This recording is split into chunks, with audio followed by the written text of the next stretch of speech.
I was brainstorming for video ideas for my YouTube channel, and then a comment popped up on my YouTube studio saying, "Hey, can you give us a review of your past works as a freelancer?" So I thought, why not? In this way only you all will also get an idea of what to expect as a freelancer, and I will also have a video on it. So thank you Fahad Farooq for this video idea, and thank you to all of you too for liking, subscribing and sharing my channel. So hello everyone, welcome back to the channel or welcome to the channel, and in today's video we are going to take a glimpse of my past experiences as a freelance front-end web developer. So without further ado, let's roll the intro. Now the project on which we are going to talk about was not my first project, but it was one of the biggest project at that time considering the time and the money which was involved. And also this project was not from any freelancing websites or from social media handles, but it was from the word of mouth.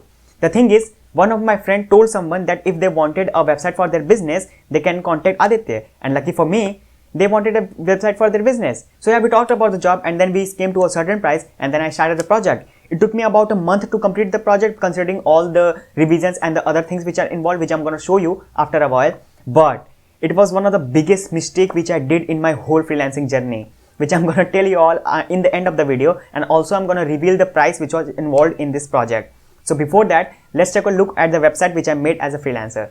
Okay, so here we are at our website, and then this is the first page of this website, and when you scroll down, you all can see there is a scroller bar which was very hard to make in the JavaScript, but we did it eventually. And when you scroll down to the last, you will find a footer section where you all find the important links which is like active. And when you scroll to the top, you all can see the links to the other page of this website. Now if you all count the number of web pages which was used to make this full website was 9. Yes, 9 pages are involved in the whole website. And if you go to the individual sites, we can see that every link is working except the part where the backend development is involved, like this search property. You can't search property because it was a part of the backend development. Because I'm a front-end developer and I just had to make this website look alive, and all the technical things was not my job. So yeah, and if you all want to know about the codes which was involved, which was for the nerd people, you're not nerd, right?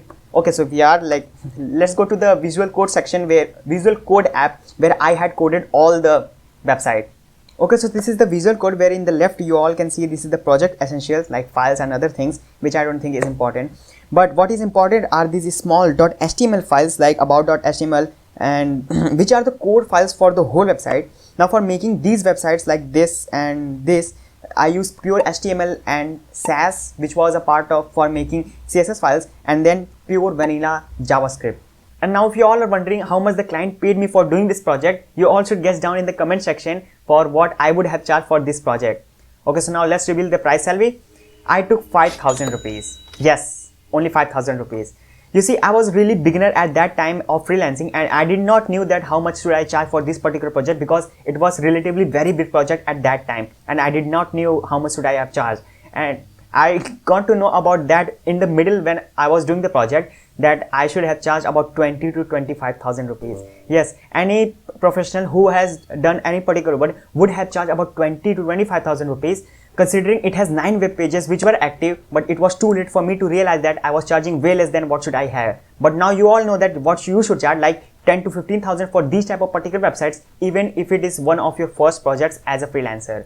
I was lucky that I got this project via word of mouth, but maybe you will won't. So seize the opportunity as good as you can. I hope you have liked the video, and if you did, then please like, share and subscribe to the channel, because it gives a lot of confidence for making out these videos regularly. And if you have any thoughts, questions or comments, then you can comment them in the comment section. I'll be more than happy to read them all and to answer them. Until then, I'll meet you in the next one. Peace.